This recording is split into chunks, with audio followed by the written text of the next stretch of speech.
أعوذ بالله من الشيطان الرجيم بسم الله الرحمن الرحيم إن الحمد لله نحمده ونستعينه ونستغفره ونؤمن به ونتوكل عليه ونعوذ بالله من شرور أنفسنا ومن سيئات أعمالنا من يهده الله فلا مضل له ومن يضلل فلا هادي له أشهد أن لا إله إلا الله وحده لا شريك له وأشهد أن سيدنا وحبيبنا ومولانا محمدا عبده ورسوله أما بعد لقد قال الله تبارك وتعالى في القرآن المجيد بعد أعوذ بالله من الشيطان الرجيم بسم الله الرحمن الرحيم وقضى ربك ألا تعبدوا إلا إياه وبالوالدين إحسانا إما يبلغن عندك الكبر أحدهما أو كلاهما فلا تقل لهما أف ولا تنهرهما وقل لهما قولا كريما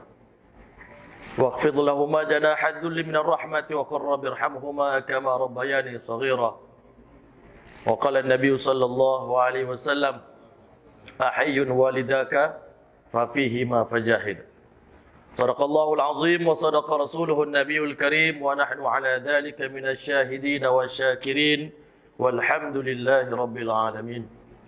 Assalamualaikum warahmatullahi ta'ala wabarakatuh.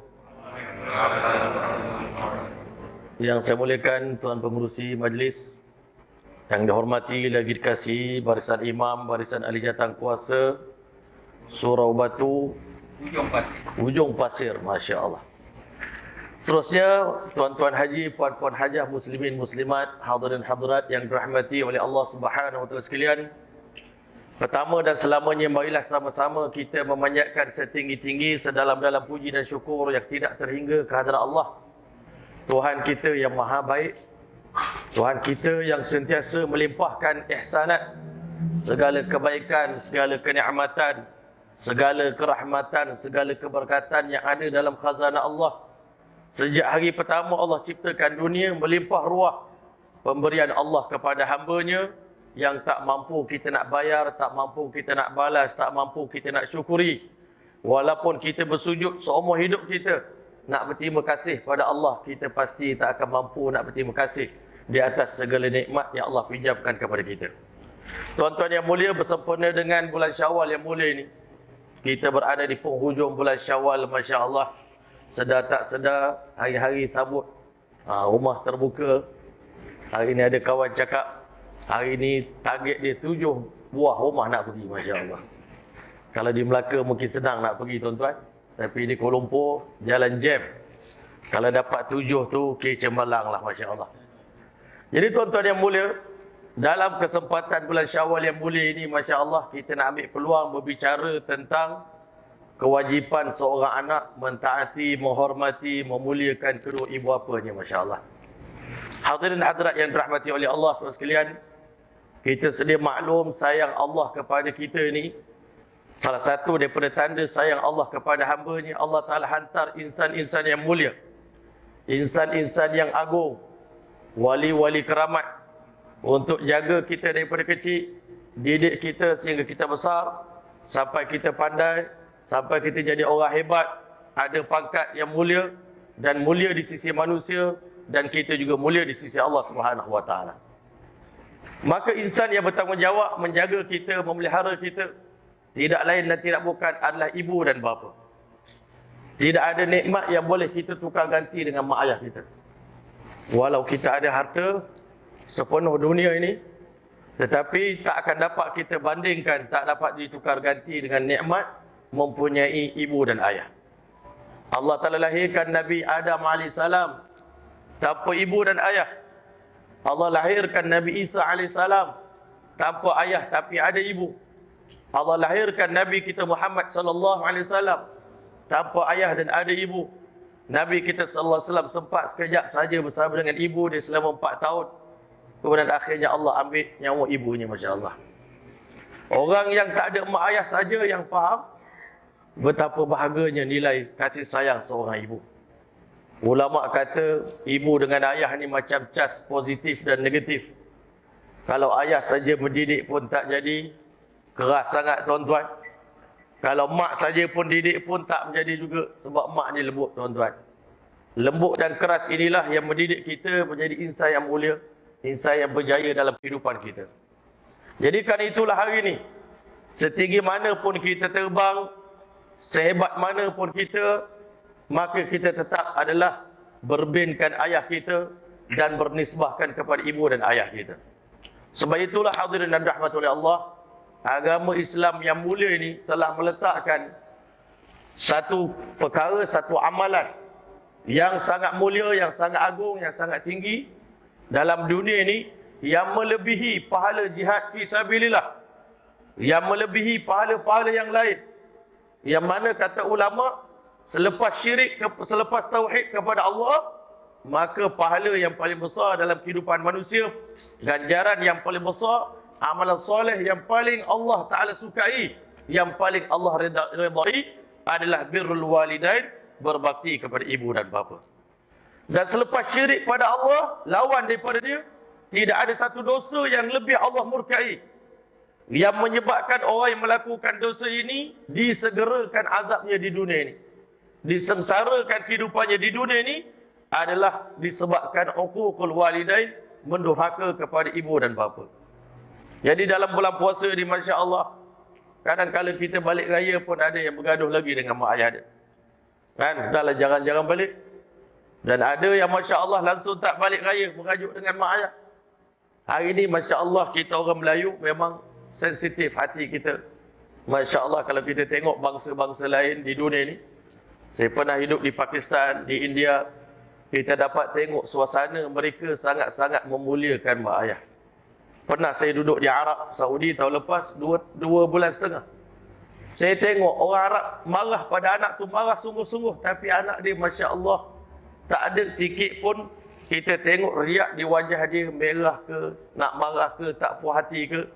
Menunjukkan banyak bangsa-bangsa di dunia ni yang mana Allah letakkan hati mereka ni sangat mentazimkan ibu bapa mereka. Sebab itulah dalam Islam, bila mana Nabi besar kita Muhammad sallallahu alaihi wasallam hadir ke alam dunia ni, kita tengok dalam Al-Quran, dalam hadis, terlalu banyak, berulang-ulang kali diulang oleh Allah Ta'ala pesanan wasiat. Ulama kata berbagai-bagai uslub Allah gunakan, berbagai-bagai gaya bahasa, nak terangkan kepada kita betapa besarnya amalan dan juga kewajipan seorang anak untuk buat baik pada mak ayah dia. Masya Allah, macam-macam penjelasan Allah bagi.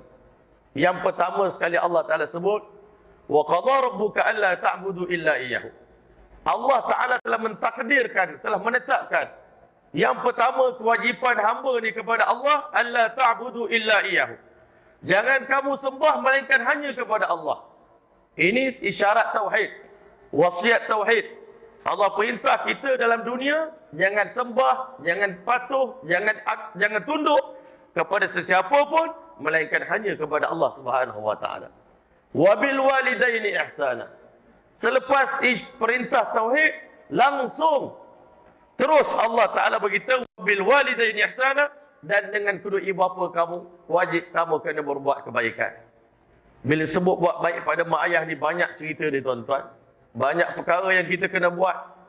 Bercakap dengan lembut dengan mereka, merendahkan bahu di hadapan mereka, jangan jalan di hadapan mereka, dahulukan mereka dalam segala keputusan, patuh dan dengar taat cakap mereka, minta nasihat daripada mereka, selalu hubungi mereka, selalu bagi hadiah kepada mereka, selalu bertanya khabar kepada mereka, dahulukan mak ayah daripada orang lain dalam segala perkara. Ini benda yang Islam ajar kepada kita. Dan bahkan ulama kata hubungan kita dengan orang lain berakhir dengan kematian, tapi hubungan dengan mak ayah tak berakhir. Bahkan ulama beritahu dalam tafsir Al-Quran, Allah beritahu walladzina amanu wattaba'atuhum dzurriyyatuhum biimanin, orang beriman yang mana kebaikan dia ni, kebaikan seorang datuk diikuti oleh anak cucu. Hari ni kalau kita jadi atuk yang baik, jadi atuk yang soleh, yang selalu jaga solat, yang selalu pergi umrah, yang selalu puasa, selalu sedekah, buat baik dengan orang, atuk ini akan menjadi ikutan inspirasi bagi cucu-cucunya. Dan anak cucu ikut kejayaan atuk.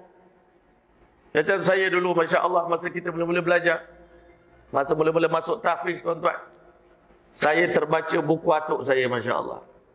Atuk saya ni seorang lebay belajar di Kelantan. Pondok Bunut Payun, tuan-tuan. Belajar di sana. Tengok, Masya Allah. Tulisan atuk kita, dia dah mati. Dia dah meninggal. Tulisan dia punya dhabit dia, catatan dia sangat cantik. Tulisan Arab dia, Masya Allah. Tengok buku atuk ni, kita cucu dapat semangat. Nak belajar sungguh-sungguh. Nak jadi macam atuk kita. Kebaikan seorang datuk dicontohi oleh anak cucu. Alhaqna bihim dzurriyyatahum. Ini satu keajaiban di hari kiamat nanti.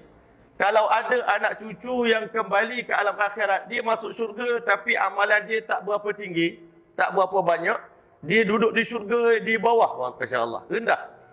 Sementara atuk ni duduk syurga yang sangat tinggi kerana amalan dia kuat. Kita tahu orang tua-tua dulu, puasanya kuat, tahajudnya kuat, sedekahnya kuat, baca Quran, masya-Allah. Almarhumah nenek saya, masya-Allah, umur 94 tahun, khatam Quran 3 juz sehari, masya-Allah. Kita anak cucu yang tahfiz pun tak mampu nak lawan dia. Tak mampu nak bersaing. Masya Allah. Nenek moyang kita, Masya Allah, rajin puasa. Maka tuan-tuan, nanti di hari kiamat, kerana kesolehan nenek moyang ini, Allah angkat darjat cucu yang duduk di bawah, syurga dia naik sama tinggi dengan syurga nenek moyang dia, Masya Allah. Kerana dalam syurga Allah kata tak ada siapa akan bersedih. Kami tak benarkan siapa-siapa pun dalam syurga dalam keadaan bersedih. Cucu aku di bawah, ya Allah, angkatkan darjat mereka sama tinggi dengan kedudukan kami. Betapa tingginya hubungan silaturahim antara kita ni. Jangan kita lupakan nenek moyang kita dalam kubur. Sedekahkan Al-Fatihah untuk mereka. Ziarah kubur mereka. Apa yang kita buat untuk mereka pada hari ini, itulah anak cucu kita akan balas kepada kita bila kita mati nanti. Kalau kita hari raya pun tak pergi ziarah kubur mak ayah kita, tak ziarah kubur nenek moyang kita, bahkan kadang-kadang dah lupa di mana letaknya kubur mereka. Batu nisan pun dah lupa. Kampung itu jenis ada kena banjir, tuan-tuan. Batu nisan dah hilang. Anak cucu dah lupa. Mai tan cicit, tuan-tuan, Masya Allah. Kadang-kadang atuk dia ni seorang yang namanya tertulis dalam kitab sejarah, tapi anak cucu tak tahu di mana tempat letak kuburnya, Masya Allah. Hari ini agama Islam mengajar kita berterima kasih pada orang. Berterima kasih pada atuk kita. Kita jadi baik, kita jadi soleh, jadi ahli masjid berkat doa nenek moyang kita yang terdahulu. Bahkan kita baca dalam surah Al-Kahfi, kisah di mana Nabi Musa AS dengan Nabi Khidir AS ketika mana dia berjalan di satu kampung, tiba-tiba dia nampak ada satu tembok yang nak jatuh. Fa'arada an yanqadha fa'aqamahuma. Nabi Musa AS tolak dengan kekuatan dia orang kuat, tegakkan balik tembok itu. Maka Masya Allah, selepas daripada kejadian itu, Nabi Khidir AS beritahu, di bawah daripada tembok ini terdapat harta milik 2 orang anak yatim, yang mana wakana abuhuma salihah. Bapa mereka berdua ni dulunya orang soleh, orang baik. Disebabkan kesolehan bapa dia, ulama mufassirin tafsirkan bukan bapa betul, moyang dia yang keenam, orang yang baik. Selepas moyang dia mati, Allah jaga cicit dia yang keenam. Harta dia pun Allah hantar 2 orang Nabi untuk tolong jaga harta seorang cucu yang lahir daripada seorang atuk yang soleh beriman pada Allah Subhanahu Wa Taala. Sebab tu jangan main-main dengan nasab, jangan main-main dengan keturunan. Masya Allah. Sebab itu kita tak nak keturunan kita berakhir di tengah-tengah, berakhir dengan kita. Sepatutnya kita membawa legasi yang panjang, supaya semua amalan anak cucu yang soleh dan solehah, ulama kata tak payah niat pun. Kita tak payah niat, ini untuk ayah, ini untuk ibu, tak payah niat. Mulai daripada hari pertama kita balik, segala amal yang kita buat adalah daripada tarbiyah nenek moyang kita, tarbiyah mak ayah kita. Tanpa niat pun Allah masukkan automatically ke dalam akaun buku catatan amal mak ayah kita, tuan-tuan. Tak payah niat pun. Ini untuk mak ayah saya, ini untuk moyang saya, tak payah niat, tuan-tuan. Sebab itu orang bijak, tuan-tuan, dia akan buat dua bentuk usaha. Yang pertama, buat baik dengan mak ayah, mak saudara, ke atas-atas, tuan-tuan. Wa ina'ala, ke atas lagi. Dengan moyang, dengan atuk, dia buat 2 kerja. Yang dah mati pun kita pergi ziarah, betulkan kubur dia. bantu-bantu buat benda yang patut. Itu kerja kita yang pertama. Kerja kita yang kedua, mendidik keturunan kita ni tuan-tuan, supaya jadi keturunan yang baik. Ini dua tanggungjawab kita yang sangat besar. Allah telah perintahkan kepada kita. Selepas perintah mentauhidkan Allah, perintah yang kedua itu membuat baik pada mak ayah kita, masya-Allah. Jadi tuan-tuan boleh kita semua sedia maklum, kita anak di akhir zaman ini. Antara tanda-tanda kiamat tuan-tuan, tanda-tanda kiamat, banyaknya uquq, banyaknya kedurhakaan. Banyaknya anak yang durhaka pada mak ayah. Banyaknya isteri yang durhaka pada suami. Banyaknya anak murid yang durhaka pada guru. Kedurhakaan itu dah menjadi kebiasaan bagi kita, dan kita pun derhaka pada Allah Ta'ala. Jadi tuan-tuan, orang derhaka ni tuan-tuan, hidupnya tidak ada keamanan, tidak ada ketenangan, tidak akan ada kebahagiaan. Mustahil orang yang durhaka pada mak ayah dia akan mengecapi kebahagiaan dalam hidup. Mustahil. Dan mustahil juga orang yang buat baik pada mak ayah dia celaka dalam hidup dia. Mustahil. Berkat khidmat pada mak ayah lah, Masya Allah tuan-tuan mulia, Allah Ta'ala angkat darjat Sayyidina Uwais Al-Qarni radhiyallahu ta'ala anhu. Satu orang tabi'in yang beriman pada Nabi pada zaman Rasulullah SAW. Kita selalu dengar kisah ikon anak yang berbakti pada mak ayah ni adalah Sayyidina Uwais Al-Qarni rahimahullah ta'ala radhiyallahu ta'ala anhu. Dia ni wali Allah yang sangat besar. Dia beriman pada Nabi pada zaman Rasulullah SAW masih hidup. Tetapi kerana nak jaga mak ayah, nak jaga mak yang sedang sakit, uruskan mak siang dan malam, ulama kata satu orang yang ada mak yang sakit, menguruskan mak dia sampai mak dia meninggal dunia, lebih afdal daripada dia pergi berjihad di jalan Allah Subhanahu Wa Taala. Bahkan lebih afdal daripada beribadat mana-mana ibadat seumur hidup. Dia sembahyang sunat seumur hidup, dia sedekah seumur hidup, dia berzikir seumur hidup, dia bertahajud seumur hidup. Tapi pahala beribadah buat baik pada mak ayah lebih besar lagi pahalanya tuan-tuan. Hari ini kita nampak amalan lain lebih besar lagi. Kadang-kadang kita belakangkan mak ayah kita, kita lewatkan mak ayah kita, kita takhirkan mak ayah kita. Kita selalu dengar kisah ulama kata satu orang yang taat pada mak ayah ni, Allah kabulkan doa dia tuan-tuan. Doa dia makbul. Dan segala musibah yang ditanggung dalam hidup dia berkat dia taat pada mak ayah dia, pasti Allah Ta'ala akan singkapkan musibah, susah payah dalam hidup dia tuan-tuan. Kita dengar kisah 3 orang yang sedang bermusafir di zaman dulu. Tiba-tiba hujan. Semua orang hafal cerita ni. Bila hujan dia pergi menyorok dalam sebuah gua, tiba-tiba batu besar bergolek menutup pintu gua, sehingga semua tolak tak mampu nak gerakkan batu yang begitu berat. Maka mulalah setiap orang di kalangan 3 orang itu bertawasul dengan amalan yang paling ikhlas yang pernah dia lakukan. Satu orang bagi tahu, ya Allah, aku ada 2 orang ibu bapa yang sangat aku hormati, yang sangat aku kasih, sangat aku sayangi. Dan kebiasaan aku tak akan pergi bagi makan pada anak bini aku selagi mana aku tak bagi makan pada ibu dan bapa kita. Ni kita selalu kalah tuan-tuan di akhir zaman. Beli barang untuk bini lebih tuan-tuan, lebih lawak. Mak kita setahun sekali beli barang. Untuk isteri kita tiap-tiap bulan kasut baru. Dah tak adil lah tuan-tuan. Kita dah lebihkan isteri daripada ibu kita. Sepatutnya kita kena lebihkan ibu kita. Ibu kita lah bidadari kita. Tuan-tuan yang mulia, kita ini kata isteri kita bidadariku. Sebenarnya bidadari yang kita kena sayang, yang kita kena kasih, yang kita kena hormat, yang kita kena layan adalah mak kita dulu tuan-tuan, Masya Allah. Jangan kita lebihkan orang lain. Masya Allah. Hadiah nombor 1. Hari jadi kita nombor 1 bagi ucapan kat dia. Utamakan mak ayah. Jadi orang tadi dia utamakan mak ayah dia. Satu hari dia kata, dia bawa balik susu nak bagi minum mak ayah dia tertidur. Dan ditunggu mak ayah dia sampai dia berdua terbangun. Dan malam itu dia kata, aku tak bagi makan dan minum pada anak dan isteri aku, ya Allah. Aku biarkan anak isteri aku di rumah dalam kelaparan. Demi nak bagi makan pada mak ayah dulu. Andai kata amalan ini ikhlas kerana-Mu, ya Allah, tolonglah, terimalah doa kami, ya Allah. Lepaskanlah kami daripada musibah ini. Tiba-tiba batu itu bergerak tuan-tuan.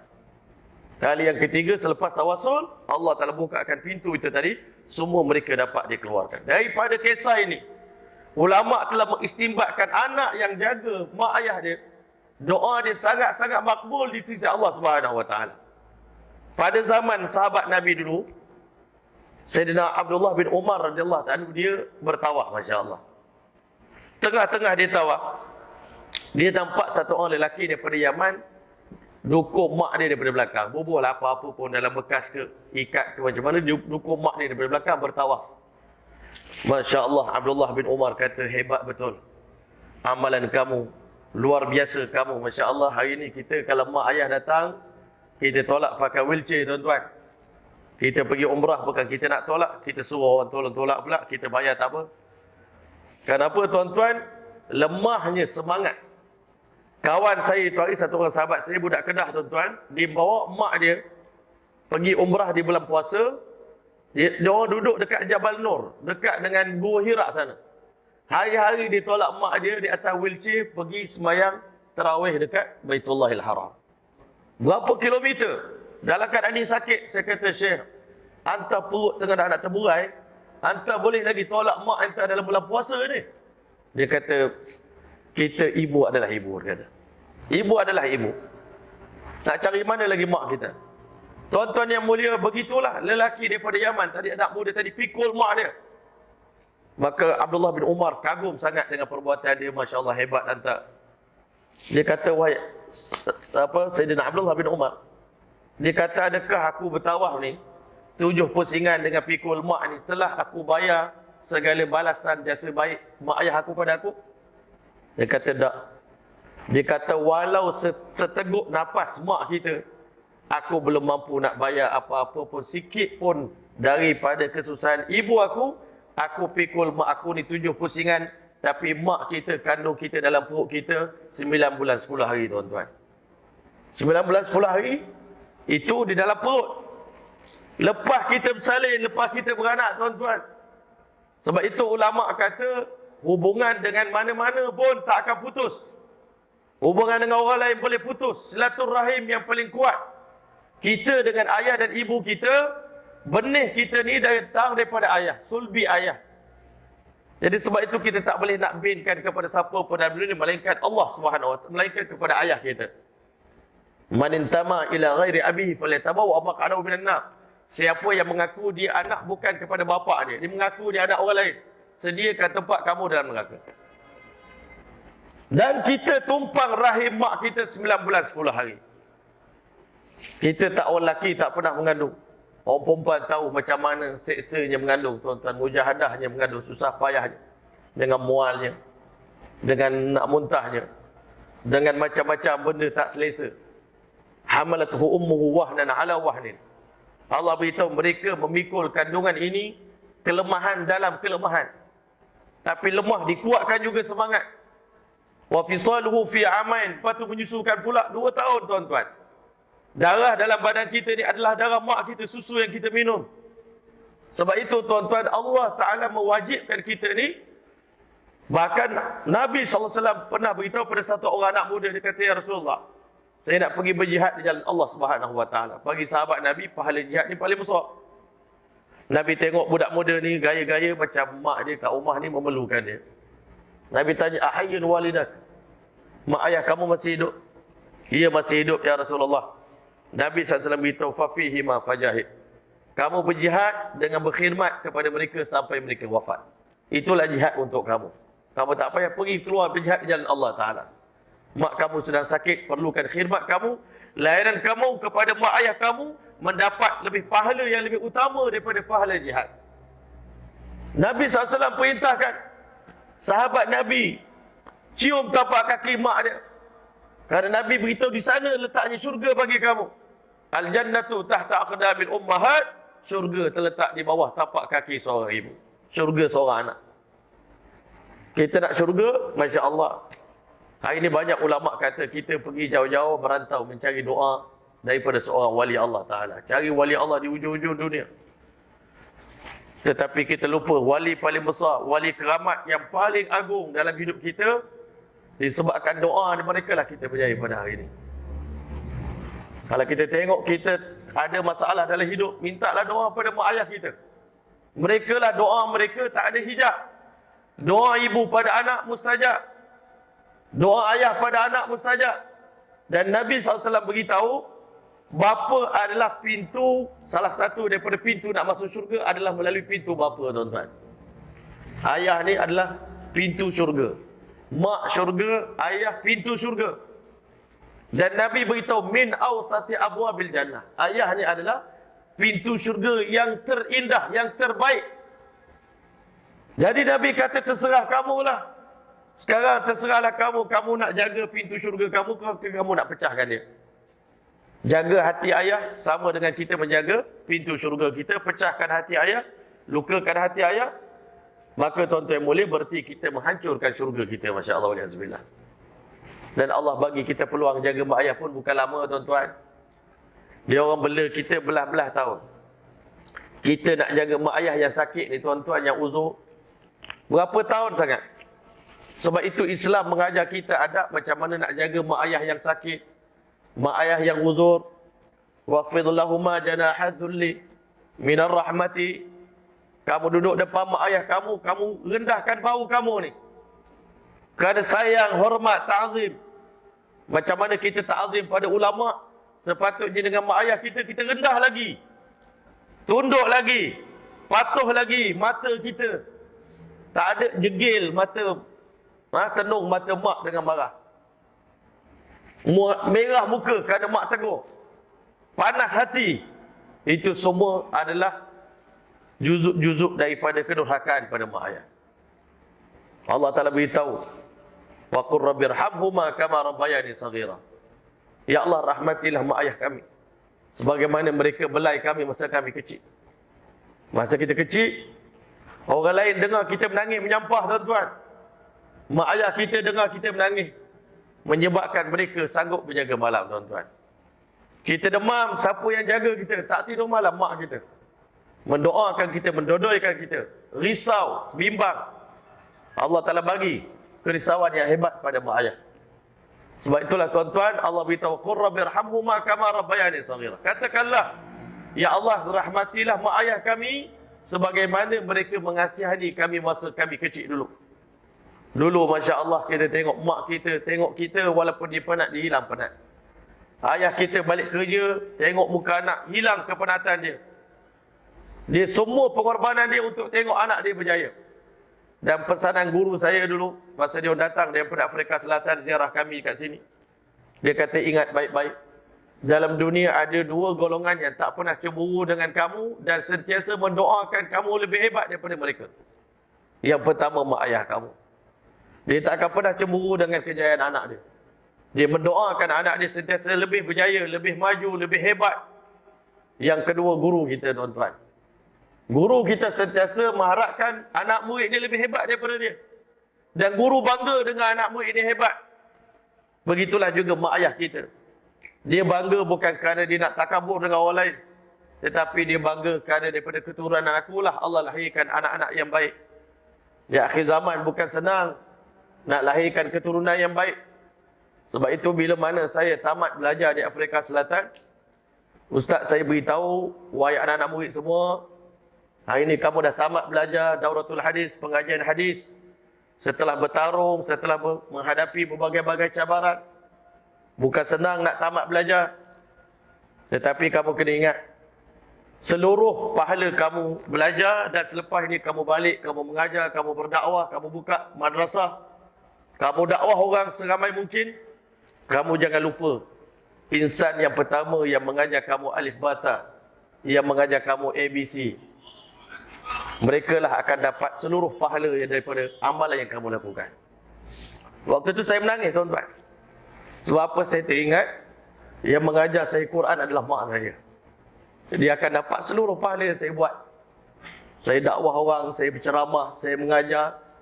Saya buat apa pun kebaikan, semua pahala saya ni masuk kepada guru yang pertama yang memperkenalkan alif bata kepada kita, yang mengajar kita a, i, u, ba, bi, bu, ta, ti, tu. Mak ayah kita sendiri, Masya Allah. Sebab tu jangan kita lupa, kehebatan kita ni berpunca daripada mak ayah kita. Sebab itulah Allah telah suruh kita wajib, lepas sembahyang jangan lupa doa, Rabbirhamhuma kama rabbayani saghira. Ya Allah, rahmatilah mereka sebagaimana mereka sayang kami masa kecil. Waqfid lahumma janaha dhulli minar rahmat wa qur rabbi irhamhuma kama rabbayani shaghira. Rabbukum a'lamu bima fi nufusikum. Allah tahu apa yang ada dalam hati kamu. Waktu kamu berkhidmat pada mak ayah kamu, Allah tahu kamu ikhlas ke tidak. Orang yang layan mak dengan ikhlas, Allah bagi natijah dia kebaikan.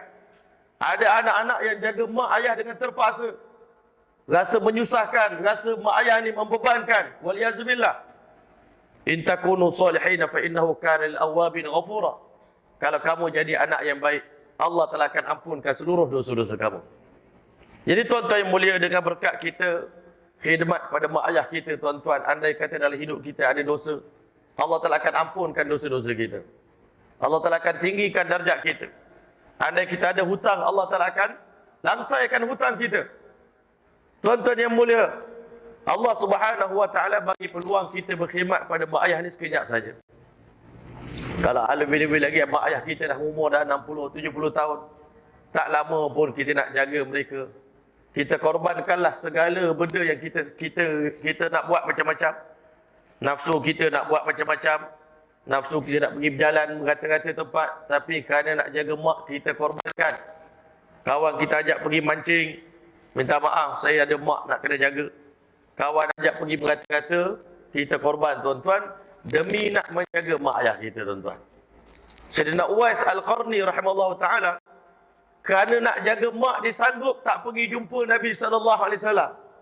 Tetapi Nabi berpesan kepada Sayyidina Umar radhiyallahu anhu, bila kamu datang ke Yaman, kamu akan ketemu dengan satu orang lelaki yang bernama Uwais Al-Qarni. Mintalah doa daripada dia. Sesungguhnya doanya adalah sangat-sangat mustajab.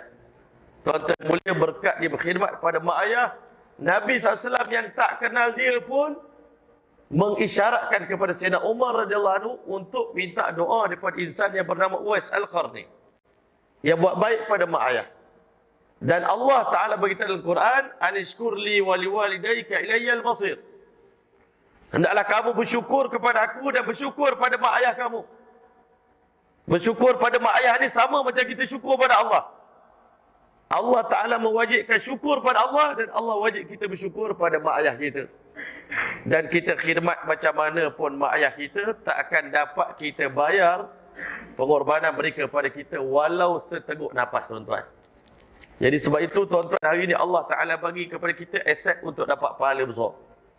Kalau mak ayah kita masih hidup, kewajipan kita, Masya Allah, kalau tahun ini kita dah terlewat, raya pun dah habis, baju raya kita lebih banyak daripada baju raya mak ayah kita. Baju ke raya kita lagi cantik daripada baju demo, tuan-tuan. Kita azam, kalau kita hidup lagi raya haji ni, tuan-tuan, insya-Allah kita nak buat mak ayah kita macam raja, tuan-tuan. Kadang-kadang saya ni berceramah ke sana kemari, saya pun sedih juga. Tak dapat nak khidmat mak ayah kita betul-betul. Kesibukan kita. Kita cemburu tengok adik-beradik yang dapat khidmat sungguh-sungguh pada mak ayah. Allah Ta'ala bagi kemuliaan pada mereka untuk jaga mak ayah. Bukan senang. Hati betul-betul, hati yang betul-betul mulia je dapat jaga mak ayah ni. Kadang-kadang anak yang berjaya belum tentu dapat jaga mak ayah. Kadang-kadang anak yang biasa-biasa, yang tak ada pelajaran, tapi Allah bagi dia peluang jaga mak ayah dia.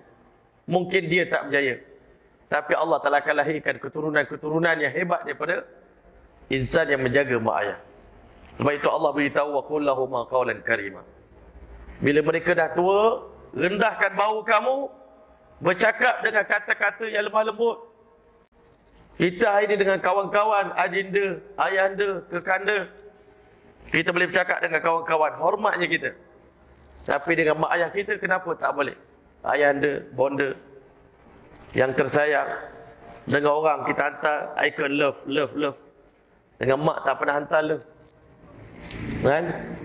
Orang lain tak kenal pun. Salah satu daripada tanda kiamat, Nabi beritahu di akhir zaman, orang lebih mesra dengan kawan daripada mesra dengan ayah sendiri, tuan-tuan. Dengan ayah sendiri tak mesra, tak rapat, tak ngam. Tapi dengan kawan kita rapat. Ini pesanan untuk saya juga, tuan-tuan. Kadang kita malu dengan Allah Subhanahu Wa Taala. Ayah masih hidup, Allah suruh kita bercakap dengan kata-kata yang baik. Kan? Wala taqul lahum uf.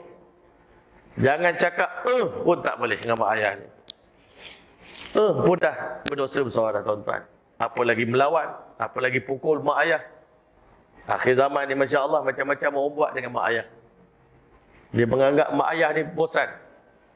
Terutama budak-budak muda tuan-tuan. Dia anggap yang faham jiwa dia kawan-kawan. Lalu saya cakap, kita di dunia ni selalu kita anggap orang yang paling sayang pada kita ni, orang yang tak ada kena mengena dengan kita itulah yang paling sayang dengan kita. Kita menganggap begitu. Dan orang yang paling sayang kita itulah kita selalu menyampah tuan-tuan. Budak-budak muda sekarang menyampah dengan mak, menyampah dengan ayah, menyampah dengan abang, menyampah dengan kakak, menyampah dengan ustaz, cikgu. Orang yang paling sayang dengan kita. Kadang-kadang waliyazubillah kita rasa iblis ni lebih faham jiwa kita. Iblis yang tahu kita nak apa. Aku nak apa. Iblis yang faham jiwa aku. Mak ayah tak faham, masih tak bagi je. Kan? Hakikat sebenarnya tuan-tuan, bila kita dalam susah, semua kawan-kawan yang tak baik ni semua akan tinggalkan kita. Hanya mak ayah saja akan tolong kita, yang jaga kita. Isteri kita lah yang akan jaga kita. Anak-anak kita lah akan jenguk kita. Bila kita sakit di hospital nanti. Kadang-kadang kawan-kawan yang tu hilang. Apatah lagi iblis. Dari kiamat esok, dia melepas diri. Aku ajak kau masuk neraka. Kan aku nak gagalkan kamu. Hari ni jangan marah aku, marah diri kamu sendiri. Sebab itulah tuan-tuan, iblis lah yang menghalang kita ni nak buat baik pada mak ayah kita. Dia akan halang kita, dia akan halang kita. Ada je halangan nak buat. Siapa-siapa yang terhalang daripada nak khidmat pada mak ayah, kena banyak bertaubat pada Allah. Banyak istighfar pada Allah. Apa dosa aku ya Allah? Orang lain hebat jaga mak ayah.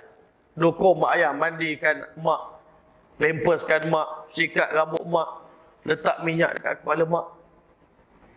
Tuan-tuan yang mulia, kita biar orang lain buat. Masya Allah. Semoga Allah maafkan kita. Semoga Allah ampunkan dosa kita. Dosa yang sangat besar tuan-tuan. Tak perasan. Kenapa kita rasa hidup kita tak berkat? Kenapa payah je benda? Rupanya sangkut dengan mak ayah tuan-tuan. Tapi kalau mak ayah kita redha dengan kita, dia gembira dengan kita, happy dengan kita, semua kerja kita jadi lancar. Sebelum mak ayah kita mati, kita jaga dia betul-betul. Sampai dia meninggal dunia, maka Allah SWT perintahkan kita ni buat benda yang terbaik untuk mereka, kafankan mereka dengan terbaik, bayar hutang mereka. Mak tak pergi haji, buatkan badal haji, buatkan badal umrah. Kalau mak kita tertinggal puasa, tolong bayarkan fidyah untuk dia. Kalau mampu, tolong puasakan untuk dia. Boleh bayar apa yang patut, kita tolong bayar. Mak ayah kita punya hutang, kita tolong bayar tuan-tuan. Ini tanda bakti kita kepada mereka. Dan selepas mereka mati tuan-tuan, agama Islam mengajar kita untuk tiap-tiap hari mendoakan keampunan untuk mereka. Tuan-tuan yang mulia, Nabi SAW beritahu dalam sebuah hadis, satu orang manusia, satu ayah dalam syurga, tiba-tiba Masya Allah dia dah mati. Satu ayah dia telah meninggal dunia. Tetapi Allah Ta'ala angkat darjat dia. Masya Allah. Angkat darjat dia di dalam syurga, dalam kubur tuan-tuan, Allah angkat darjat dia. Maka ditanya pada Allah, ya Allah, macam mana darjat aku ni boleh ditinggikan? Macam mana aku ni boleh dinaikkan darjat di sisimu ya Allah? Allah jawab berkat doa daripada anak kamu yang soleh di dunia. Masya Allah. Sebab itu Nabi beritahu apabila anak Adam telah meninggal dunia, terputus amal dia yang telah dia buat selama ini, terputus. Melainkan apabila ada 3 perkara tuan-tuan. Sama-sama kita persiapkan 3 benda. Yang pertama, waladun solihun yad'u lahu, anak yang soleh yang akan selalu mendoakan untuk kita. Doa anak soleh untuk ayah dia makbul. Kita doa untuk mak ayah kita, ya Allah, kau tinggikanlah darjat mak ayahku dalam kubur ya Allah. Luaskanlah kubur mereka ya Allah. Tukarkan kubur mereka menjadi taman syurga ya Allah. Terimalah amalan mereka ya Allah. Ampunkanlah dosa mereka ya Allah. Tempatkan mereka bersama dengan para nabi ya Allah, para syuhada, para solihin ya Allah. Ini doa kita, macam-macam doa boleh minta untuk mak ayah di dunia yang masih hidup ataupun yang telah meninggal dunia. Kalau mak ayah kita masih hidup, doakan dipanjang umur, dimurahkan rezeki, ditambahkan lagi kebaikan, diturunkan rahmat, diampunkan dosa. Allah berkati kehidupan mereka. Allah campakkan kasih sayang antara mak dengan ayah. Ini doa yang kita boleh panjatkan. Dan tuan-tuan mulia, Nabi SAW ajar pada kita, bila ayah kita meninggal dunia, maka kita disunatkan untuk kita mencari kawan karib dia dan kita pula ganti ayah kita untuk berkawan dengan sahabat baik dia, tuan-tuan. Ini salah satu daripada adab. Inilah indahnya agama kita, tuan-tuan. Hebatnya agama ni mengajar kita macam mana nak bersilaturahim dengan mak ayah kita walaupun dia dah tak ada di dunia ni. Dan dia dalam kubur tahu anak dia sedang bersilaturahim dengan kawan-kawan dia, tuan-tuan. Anak ayah kita happy. Senyum, tuan-tuan, masya-Allah. Sebab itulah hari ini, tuan-tuan rahmati Allah, Allah bagi kita peluang untuk membina jabatan ke syurga Allah Ta'ala melalui mak ayah ni. Maka kerana itu, dengan kedatangan bulan Syawal dan tak lama lagi masuk bulan Zulqa'dah, Zulhijjah ini, tuan-tuan, kita nak menanam keazaman kita setelah kita beribadah kepada Allah di bulan puasa. Maka inilah masa untuk kita berbakti pada mak ayah kita. Setiap kali lepas sembahyang, sedekahkan Al-Fatihah untuk mereka. Malam Jumaat, kita bacakan Yasin, sedekahkan bacaan Yasin. Apapun amalan yang kita buat, niatkan pahala untuk mereka. Mudah-mudahan bila kita buat untuk mereka di dunia ini, darjat mereka semakin tinggi, semakin naik. Dan insya-Allah Ta'ala bila kita mati pula nanti, Allah Subhanahu Wa Ta'ala pula akan gantikan. Anak cucu kita pula akan menyampaikan pahala kepada kita. Dan begitulah seterusnya. Cucu hantarkan pahala untuk nenek moyang mereka. Ditinggikan darjat nenek moyang kita dalam syurga Allah Subhanahu Wa Ta'ala. Kita tak tahu dalam kubur mereka mendoakan pada Allah Ta'ala, ya Allah, kau murahkanlah rezeki anak cucu aku, ya Allah. Selamatkanlah mereka, ya Allah. Berkat daripada doa mereka lah Allah Ta'ala juga akan selamatkan kita semua. Allah Ta'ala pelihara kita. Lebih-lebih lagi di akhir zaman ini, tuan-tuan. Kadang-kadang kita tak selamat dengan diri kita sendiri. Kadang-kadang seorang anak, dia dipelihara oleh Allah daripada musibah, daripada fitnah, daripada dosa, disebabkan doa daripada ibu dan ayah, masya-Allah. Sebab itulah kita hari ini, kalau kita pula ada anak, tuan-tuan, kita kena azam untuk didik anak kita dengan tarbiyah yang baik. Ajar mereka kebesaran Allah, ajar mereka adab-adab yang baik, supaya nanti anak kita dah besar, dia pula tahu macam adab untuk berkhidmat pada mak ayah. Anak dia tengok apa yang kita buat pada mak ayah kita. Kalau kita tak pernah layan mak ayah, nanti anak pun tak akan layan kita. Siapa yang tak pernah layan mak ayah masa dia tua nanti, anak dan cucu dia tak akan layan dia. Ini satu, Allah buat satu sunnah dalam kehidupan ini. Kalau kita tak pernah buat baik pada mak ayah, nanti mustahil bila kita tua, anak cucu kita buat baik pada kita. Kalau kita nak mendapat layanan yang baik, maka insya-Allah Ta'ala sama-sama kita berazam, insya-Allah Ta'ala. Dan Allah Subhanahu Wa Ta'ala bagi taufik untuk buat satu amal yang sangat besar ini. Dan kita takut dalam keadaan kita sibuk sana kemari, tetapi ada insan yang terluka hatinya disebabkan kita ni, masya-Allah. Dia nampak kita dalam Facebook kongsi makanan, masya-Allah. Syekh hari ni makan KFC, hari ni makan McDonald, hari ni pergi makan Starbucks, hari ni kita sambut anniversary yang itu yang ini. Tiba-tiba mak ayah kita tengok tak ada pun dibagi kat kita, kan? Kita takut dalam senyap mak ayah kita terasa kita dah lebihkan isteri daripada dia.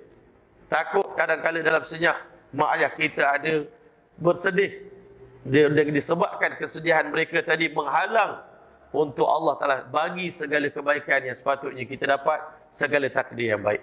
Jadi kerana itu, masya-Allah, tuan-tuan mulia, saya rasa sekian dulu apa yang kita nak kongsikan tentang betapa pentingnya, betapa tingginya kedudukan mak ayah dalam kehidupan seorang manusia. Dan kehilangan mak ayah tak ada siapa boleh cari ganti. Walaupun kita ambil mak angkat pun tak akan sama dengan mak betul.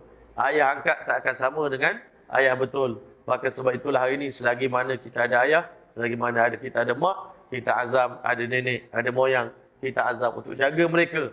Bahkan pak saudara, mak saudara pun. Satu hari, tuan-tuan, Nabi SAW marah kepada sahabat yang memaki, yang mencela Abu Talib. Dia kutuk Abu Talib depan Nabi.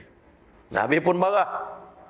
Sahabat Nabi kata, ya Rasulullah, kan Abu Talib pak saudara, bukan ayah betul. Nabi kata, Amr rajul sin wa abi. Uncle kita pun sama macam ayah kita juga. Kan? Ayah kita, kita hormat ayah, sama juga kita kena hormat pakcik makcik kita. Hormat mereka sama macam kita menghormati mak ayah kita. Kan? Kita muliakan mereka. Kalau ayah dah tak ada, hormatlah maklum kita, hormatlah paklum kita, hormatlah mak ngah kita, pakcik kita. Kerana di akhir zaman, masya-Allah, kita jarang pergi ziarah rumah maklum kita dah. Kan? Jarang kita pergi rumah mak ngah kita. Rumah kawan-kawan semua kita pergi, masya-Allah. Kan? Rumah member jauh-jauh baru kenal 2 hari pun pergi. Tapi rumah pakcik, makcik yang kenal daripada kecil. Setiap hari bulan dulu kita, masa kita sekolah, kita tumpang rumah dia. Kita jadi macam anak angkat dia. Tuan-tuan yang mulia, Nabi SAW pernah turun daripada unta nak memuliakan Sayyidatina Halimatus Sa'diyah, tuan-tuan. Maka orang kata, Masya Allah, hebatnya Nabi. Sebab apa? Orang ni dulu pernah menyusukan aku. Ini ibu susu aku. Hormatnya Nabi pada Halimatus Sa'diyah. Hormatnya Nabi pada orang yang pernah berbaik kepada pakcik dia Abbas radhiyallahu anhu. Pun Nabi hormat orang tu. Kerana orang ni pernah berkawan dengan pakcik saya. Uncle saya, kawan uncle saya. Jadi sebab itu tuan-tuan, inilah agama kita yang ajar. Dan perkara ini dipanggil muasyarat. Muasyarat ni pergaulan kita. Orang Islam ni kena sempurnakan imaniyat, ibadat, muamalat, muasyarat, akhlaqiyat. 5 perkara. Kalau kita iman kita dah kuat, tapi ibadat kita lemah, tak jadi juga. Kalau ibadat kita kuat, tapi muamalat, jual beli, hutang bermasalah, tak jadi juga. Kalau kita hari ni tuan-tuan, muamalat bagus jual beli, tapi muasyarat pergaulan dengan keluarga tak bagus, pun tak dinamakan orang soleh. Kalau muasyarat bagus tapi akhlak pun tak bagus, tak jadi. 5 benda kita kena sempurnakan. Dan yang terakhir sekali tuan-tuan, saya nak tutup ceramah saya. Satu orang ulama kata, nak tahu kita ni baik ke tak baik. Nak tahu kita ni baik ke tak baik, kita tengok dalam beberapa sudut tuan-tuan. Kita ini kalau nak mengaku orang soleh, orang baik, kita tengok dalam diri kita ni ada ke tidak. Dia kata yang pertama, orang soleh ni, dia baik di mata keluarga dia, tuan-tuan. Kalau kita baik di luar tapi isteri kita tak puas hati dengan kita, berungut dengan kita, anak kita, mak ayah kita tak puas hati dengan kita, maknanya kita bukan baik lagi. Orang baik ni orang yang baik di mata anak dan isteri dia, keluarga dia.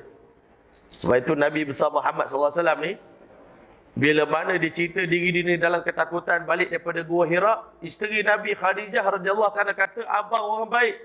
Takkan Allah nak azab abang. Isteri Nabi cerita tentang kebaikan Nabi. Siti Aisyah radhiyallahu anha duduk dengan Nabi sallallahu alaihi wasallam. Kadang-kadang Siti Aisyah ni dia ada 2 tim, tuan-tuan, madu dengan madu ni. Dia bersaing, tuan-tuan, nak mencari kasih sayang daripada Nabi sallallahu alaihi wasallam. Kadang-kadang tuan-tuan, satu hari tuan-tuan, tim belah sana hantar lauk ke bilik Nabi sallallahu alaihi wasallam. Datang tim Aisyah ni, tepis tangan Sayyidina Anas bin Malik radhiyallahu anhu, jatuh kuah, pecah pinggan. Allahu Akbar. Kalau kita jadi Nabi, letih juga tuan-tuan. Kan? Marahlah, mesti marahlah. Tumpah lauk, mesti marah punya. Tapi Nabi SAW tak marah pada Anas bin Malik yang bawa kuah tu. Anas pun tak kena marah. Nabi SAW ambil pinggan rumah belah sini, isi lauk, hantar pula lauk ke belah sana, Masya Allah. Pulang balik ke belah sana. Itulah Nabi besar kita Muhammad SAW. Kan? Mana nak tahu tu baik tak baik, tengok keluarga dia kata apa tentang dia. Takut kadang-kadang kita cuba baik dengan di luar, tetapi di dalam rumah kita, isteri kita tak puas hati dengan kita. Anak kita tak puas hati dengan kita. Mak ayah kita komplain tentang kita. Itu fail lah kita, tuan-tuan. Yang kedua, nak tahu tu baik ke tak baik, kita tengok dia dalam perniagaan. Kalau dia jujur dalam perniagaan, insya-Allah orang tu baiklah, tuan-tuan.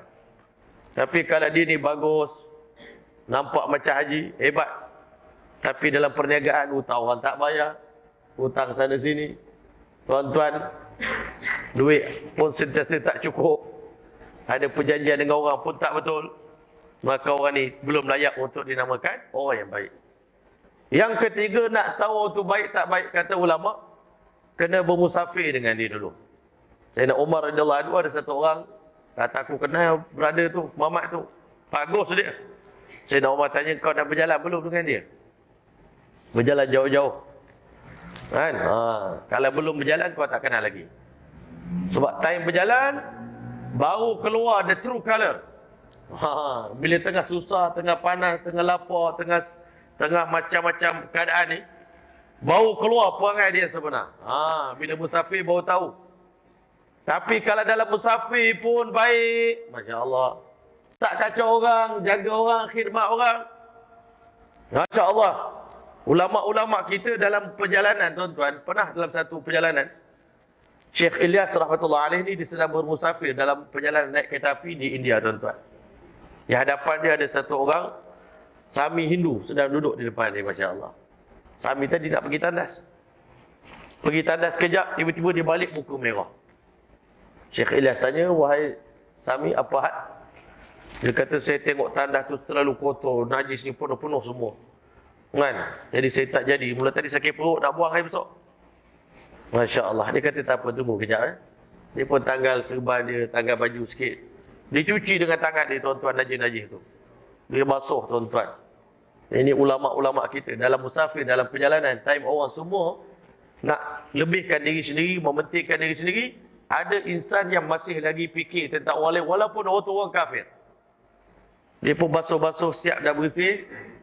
Maka dia kata, "Dah cuci? Okey tuan, silakan, buang air." Tuan-tuan boleh tersentuh hati Sami tadi, keluar daripada tandas.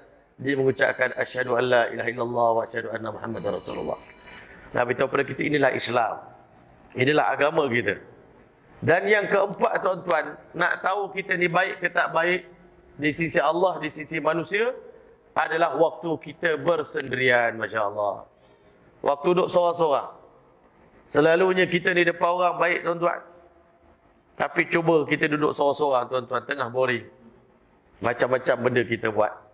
Dosa yang tak pernah kita buat waktu kita duduk ramai-ramai, kita selalu akan buat dosa, masya-Allah, dosa mata, dosa hati, dosa perasaan, bila mana kita bersendirian. Sebab tu tak digalakkan duduk seorang-seorang. Digalakkan berjemaah, digalakkan berkawan. Jangan sunyi. Dan untuk hilangkan kesunyian di hati, tuan-tuan, banyakkan zikrullah. Banyakkan berzikir pada Allah. Bila kita berzikir banyak pada Allah, hati kita yang gelap, dalam keadaan kita lemah, semangat kita hari ini lemah. Ada orang cakap, "Ustaz, lemahlah iman hari ini." Kan? Rasa nak sembahyang jemaah pun tak kuat. Rasa nak datang ke masjid pun tak berapa nak kuat dah ni. Rasa lemah dah ni. Ada orang kata sejuk dah Ustaz ni. Macam duduk dalam peti ais dah ni. Macam mana cara ni, tuan-tuan? Nak dapatkan balik kekuatan iman, banyakkan zikir pada Allah Subhanahu wa taala. Allah beritahu, "Ya ayyuhallazina amanu dzkurullaha dzikran katsiran wasabbihuhu bukratan wa asila." Wahai orang beriman, berzikirlah pada Allah dengan zikir yang banyak. Kalau kita tengah lemah semangat tu, tolong istighfar 300 kali, 1000 kali tolong istighfar. Lepas tu kita lepas kita istighfar, kita bertaubat kepada Allah, kita akan dapat semangat macam full charge bateri, masya-Allah.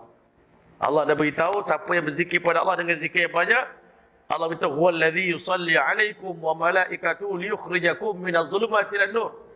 Siapa yang banyak berzikir pada Allah, Allah akan berselawat kepada dia dan malaikat akan berselawat kepada dia. Berkat selawat daripada Allah dan selawat daripada para malaikat, Allah keluarkan orang yang sedang bergelumang dalam kegelapan, dalam zulumat, Allah masukkan dia ke dalam cahaya. Inilah benda yang kita nak cuba buat, insya-Allah taala. Dengan masuknya bulan Syawal, nak masuk bulan Zulqa'dah. Bulan Zulqa'dah ni, tuan-tuan, bulan di mana orang Arab berhenti daripada berkelahi, berhenti daripada bermusuh-musuhan. Sampai waktu itu dikatakan orang Arab jahiliah ni, kalau dia jumpa pembunuh bapa dia sendiri di bulan Zulqa'dah, dia akan maaf, akan lepaskan orang tu. Ini kan ini bulan Zulqa'dah, aku lepaskan kau. Tapi kalau bulan lain, siap dah. Kan? Orang tu bunuh bayah dia. Dia jumpa dalam bulan Zulqa'dah. Orang Arab jahiliah dulu, dia tak berkelahi di bulan Zulqa'dah ni.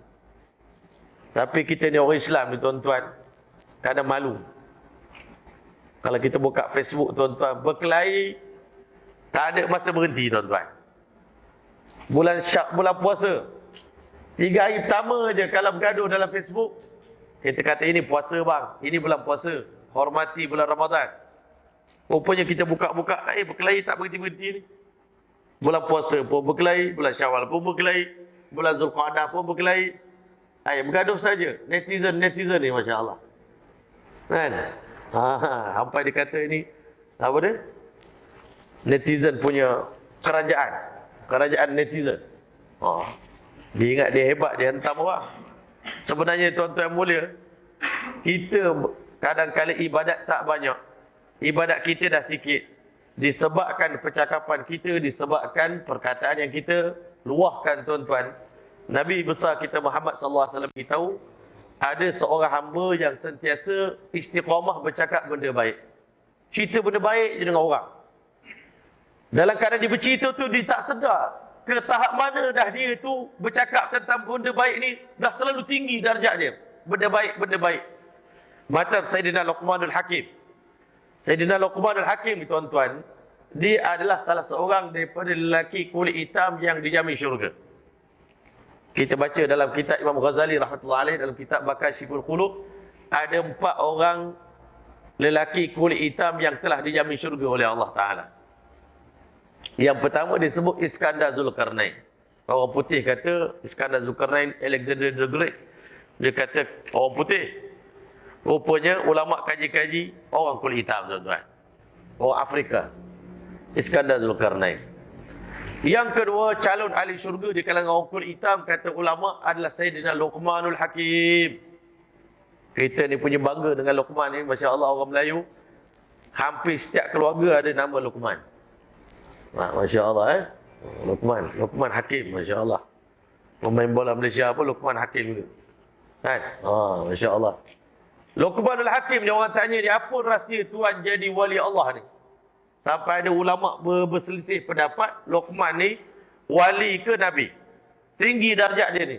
Sedangkan dia orang kulit hitam, hamba. Dia cakap rahsia dia satu je. Aku tak pernah cakap benda tak molek. Aku sentiasa cakap benda baik. Sentiasa nasihat orang. Sentiasa mengambil iktibar. Kita dengar kisah Luqman tu, dia berjalan dengan anak dia. Naik 2 orang, ayah dengan anak, naik seekor keldai. Lalu kat sebuah kampung. Orang kampung kutuk dia orang berdua. Netizen dah tu.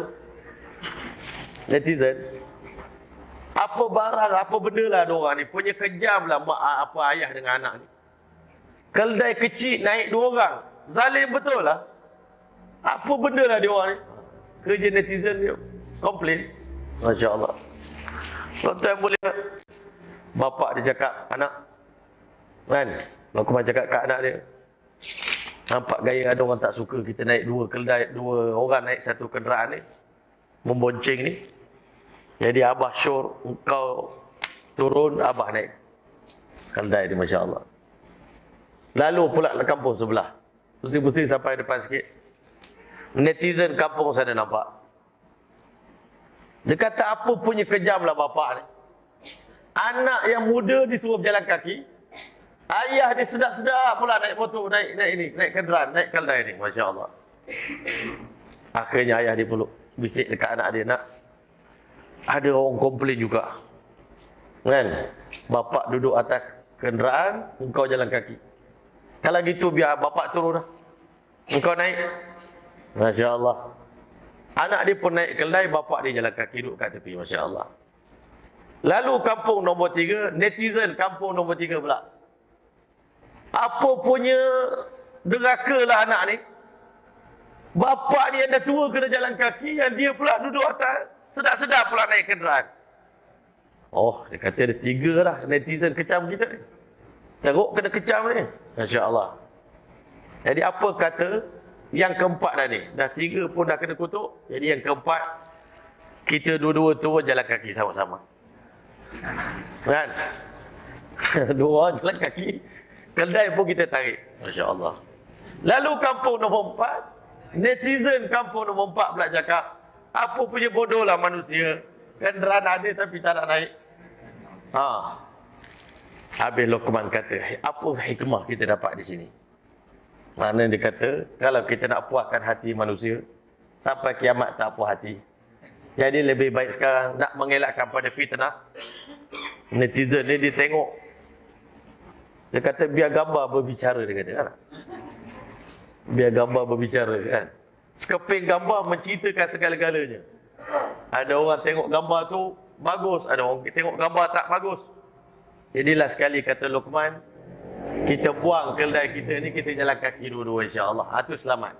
Nak mengelakkan fitnah orang, jadi akhirnya kita tak payahlah naik kenderaan kita, tak payah naik kereta, kita jalan kaki insya-Allah taala. Ini hikmah Allah bagi dekat Luqmanul Hakim. Kebijaksanaan. Selepas dia berjalan, dia bermusafir, dia berdakwah, ajak orang pada kebaikan, Allah bagi dia jadi cerdik, tuan-tuan, hikmah. Kadang-kadang kita pun nak pandai pun, nak hikmah pun, Kerana banyak mengalami berbagai-bagai pengalaman. Masya Allah. Yang ketiga tuan-tuan, calon ahli syurga di kalangan orang kulit hitam ni adalah Sayyidina Bilal Al-Habsyi radhiyallahu ta'ala anhu. Dalam kitab tulis 4 orang calon, orang Afrika. Calon Melayu tak ada lagi sebut. Kan? Orang Melayu ni tuan-tuan lah calon ahli syurga insya-Allah. Kan? Jadi tuan-tuan mulia, disebutkan orang yang ketiga akan jadi ahli syurga di kalangan orang kulit hitam ni Sayyidina Bilal Al-Habsyi radhiyallahu ta'ala anhu. Bahkan malam Isra Mi'raj, dia bukan sekadar masuk syurga, dia mendahului Nabi masuk syurga. Itu yang lagi hebat. Sebab apa? Dia yang jadi penarik tali unta bagi kenderaan Nabi SAW nak masuk ke syurga Allah Ta'ala. Sayyidina Bilal yang tarik dia punya tali unta ni tuan-tuan. Apa keistimewaan amalan Sayyidina Bilal? Bila dia balik ke dunia, Nabi dia beritahu pada Nabi, aku tidak mengharapkan satu amalan yang paling hebat dalam hidup aku ni. Yang aku nak mengharapkan amalan ini diterima oleh Allah, lebih daripada satu saja amalan yang aku harap Allah terima amalan ini. Apa dia kata Sayyidina Bilal? Tidaklah aku batal wuduk sama ada di siang hari atau di malam hari. Sama ada aku tengah tidur pun, aku pasti akan bangun, ambil wuduk, aku kerjakan sembahyang sunat beberapa rakaat, barulah aku tidur. Aku berharap amalan inilah yang dimakbulkan oleh Allah. Daripada kisah ini tuan-tuan, ulama buat kesimpulan, ada orang di dunia ni mengambil wuduk kerana nak ibadat, betul tak? Kita ambil wuduk kerana nak sembahyang, ambil wuduk kerana nak tawaf, ambil wuduk kerana nak baca Quran. Ini kita lah. Tetapi tuan-tuan, ramai orang di kalangan kekasih-kekasih Allah, wali-wali Allah, para sahabat, dia mengambil wuduk dan jaga wuduk tuan-tuan kerana mereka ni nak buat persiapan untuk menghadapi kematian tuan-tuan. Mereka tak nak mati dalam keadaan tidak berwuduk. Sebenarnya mereka ni berwuduk tu persiapan untuk alam akhirat. Sayyidina Bilal Al-Habsyi radhiyallahu anhu jaga wuduk supaya selamat di alam akhirat. Ini beza tuan-tuan. Sebab itu kita hari ni ambil wuduk time perlu je lah. Kadang-kadang tidur malam tak ada wuduk. Kan? Naik kereta tanpa berwuduk. Saya pengalaman saya nak naik kuda tuan-tuan. Kalau naik kuda dengan berwuduk, dengan naik kuda tak berwuduk, lain. Perasaan kita, nervous kita, keyakinan kita hilang. Kalau tak ada wuduk. Tapi bila ada wuduk lain tuan-tuan. Kerja yang kita buat dengan berwuduk, Allah bagi ketenangan dalam kerja kita. Tak nak ceramah macam ni pun, kalau tak ada wuduk, dia lain. Tapi kalau ada wuduk, jadi lain. Sebab itu kita kena sentiasa istiqamah dalam berwuduk insya-Allah Ta'ala. Benda mudah aja. Tapi tuan-tuan, kalau iman tengah lemah, insya-Allah Ta'ala tak boleh ambil wuduk tuan-tuan. Kalau iman kita tengah lemah. Kan? Lepas habis pergi tandas tu, nak pegang air. Allah, beratnya nak ambil wuduk ni. Kalau iman kita tengah lemah. Tapi kalau iman tengah kuat, tengah malam. Kami dulu pergi ke sempadan Afghanistan, tuan-tuan, time zaman belajar dulu. Kita tengah salji, tengah sejuk ni tuan-tuan, angin tengah sejuk. Nak ambil wuduk untuk tahajud ni tuan-tuan, Allahu Akbar, ketat. Sentuh air sikit pun, sejuknya bukan main. Tapi kerana iman tengah kuat, air sejuk macam mana pun, selama kita ambil wuduk tuan-tuan. Walaupun memang tangan kita ni keras, krem tuan-tuan, ambil wuduk juga. Tapi itu time tengah iman tengah kuat. Tapi kalau iman tengah lemah, Masya Allah, tak ada apa-apa pun. Kalau ambil wuduk sekarang pun, okey je. Tapi tak lepas nak ambil wuduk tuan-tuan. Sedangkan ini amalan ahli syurga tuan-tuan. Sangat mudah. Dan yang keempat tuan-tuan, calon ahli syurga di kalangan orang kulit hitam ni adalah Raja Najasyi.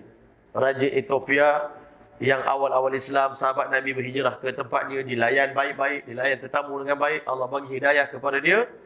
Pada hari dia meninggal dunia tuan-tuan, tuan-tuan rahmatin Allah, Allah Subhanahu wa taala hantar jenazah dia ke Madinah tuan-tuan. Pada dia mati dekat Ethiopia. Allah lipat bumi, Allah hantar jenazah Raja Najasyi di hadapan Nabi sallallahu alaihi wasallam dan Nabi sembahyang jenazah dia tuan-tuan. Ada ulama kata dipanggil sembahyang jenazah ghaib, ada ulama kata sembahyang jenazah hadir, tetapi Allah muliakan insan yang pernah berbakti kepada Islam, berbakti pada umat Nabi Muhammad SAW, yang pernah berbuat baik pada agama ini. Allah muliakan dia, Allah bagi hidayah, dan dia adalah salah seorang calon ahli syurga di kalangan lelaki kulit hitam, Masya Allah. Maka sekarang kita dah dengar tuan-tuan, amalan ahli syurga ni bukan banyak pun. Kan? Tadi salah satu daripada amalan ahli syurga, buat baik pada mak ayah. Itu salah satu daripada amalannya. Yang kedua, nak masuk syurga, insya-Allah taala iltizam dengan wudu setiap masa, banyakkan zikir pada Allah Subhanahu wa taala, dan bantulah agama Allah ni sedaya upaya kita macam masih bantu. Mudah-mudahan insya-Allah taala kita pejam mata, bahkan sebelum kita pejam mata, Allah taala tunjukkan tempat duduk kita di dalam syurga insya-Allah. Amin amin rabbal alamin. Sekian dulu daripada saya, mohon ampun dan maaf jika ada salah dan silap, ada kekurangan, ada ketelanjuran. Aqulu qawli hadza wa astaghfirullahal azim li wa lakum wa lisairil muslimin wal muslimat fastaghfiruhu innahu ghafurur rahim. Wassalamualaikum warahmatullahi taala wabarakatuh. أعوذ بالله من الشيطان الرجيم. بسم الله الرحمن الرحيم. اللهم اجعل جمعنا هذا جمعا مرحوما وتفرقنا من بعده تفرقا معصوما ولا تجعل فينا ولا منا شقيا ولا محروما بمنك وفضلك وكرمك برحمتك يا أرحم الراحمين. اللهم جملنا بالعافية والسلامة وحققنا بالتقوى والاستقامة وأعذنا من موجبات الندامة في الحال والمآل إنك على كل شيء قدير. اللهم اغفر لنا ذنوبنا ولوالدينا وارحمهم كما ربونا صغارا. اللهم رب ارحمهم كما ربونا صغارا. اللهم رب ارحمهم كما ربونا صغارا. ولجميع المسلمين والمسلمات والمؤمنين والمؤمنات الأحياء منهم والأموات. اللهم حبب إلينا الإيمان وزينه في قلوبنا وكره إلينا الكفر والفسوق العصيان واجعلنا من الراشدين. اللهم اجعلنا من التوابين واجعلنا من المتطهرين واجعلنا من عبادك الصالحين. Ya Allah, ya Tuhan kami, ya Allah, berkatilah masjid ini, ya Allah. Jadikanlah masjid ini tempat berhimpunnya penduduk kampung sini, ya Allah.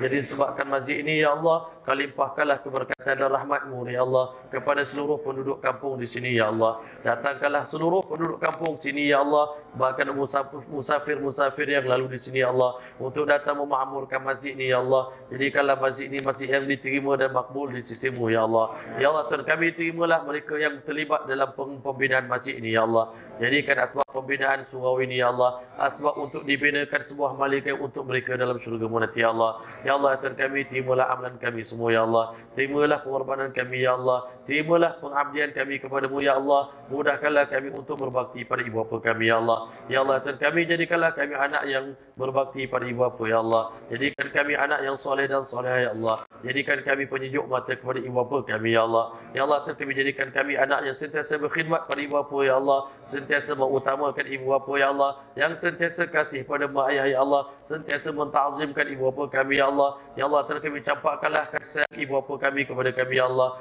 Campakkanlah, ya Allah, kasih sayang ibu bapa kami kepada kami, ya Allah. Campakkanlah keridhaan mereka kepada kami, ya Allah. Campakkanlah ketenangan mereka kepada kami, ya Allah. Jadikan kami penyejuk mata bagi ibu bapa kami, ya Allah. Ya Allah, Tuhan kami, andai kata ibu bapa kami telah tua, ya Allah, rahmatilah mereka, ya Allah. Sayangilah mereka, ya Allah. Layanilah mereka dengan layanan yang baik, ya Allah. Seandainya mereka telah kembali kepada-Mu, ya Allah, luaskanlah pusara mereka, ya Allah. Tinggikanlah darjat mereka, ya Allah. Ampunkanlah dosa-dosa mereka, ya Allah. Angkatlah siksa kubur daripada mereka, ya Allah. Jadikan kubur mereka sebagai taman-taman syurga-Mu, ya Allah. Tempatkan roh ibu bapa kami di syurga Jannatul Firdaus, ya Allah, bersama dengan para nabi, para siddiqin, para syuhada, para salihin, ya Allah. Ya Allah, ya Tuhan kami, akhirkanlah hayat kami di dunia ini, ya Allah, dengan husnul khatimah, ya Allah. Jangan Kau akhirkan hayat kami, ya Allah, dengan kesudahan yang buruk, ya Allah. Ya Allah, kami lahir ke dunia, ya Allah. Kami nak berjaya, ya Allah. Kami nak mulia, ya Allah. Kami nak bahagia, ya Allah. Kami nak mendapat keredaan-Mu, ya Allah. Oleh itu, ya Allah, Kau gerakkanlah hati kami, ya Allah, untuk memilih amalan-amalan, ya Allah, akan menarik keredaan-Mu, ya Allah, menarik rahmat daripada-Mu, ya Allah, menarik keberkatan daripada-Mu, ya Allah. Rabbana atina fid dunya hasanah wa fil akhirati hasanatan wa qina adzabannar. Wa sallallahu ta'ala ala khairi khalqi Muhammad wa ala alihi wa sahbihi wa baraka wa sallam. Subhana rabbika rabbil izzati amma yasifun wa salamun ala al mursalin walhamdulillahi rabbil alamin. قول الله منكم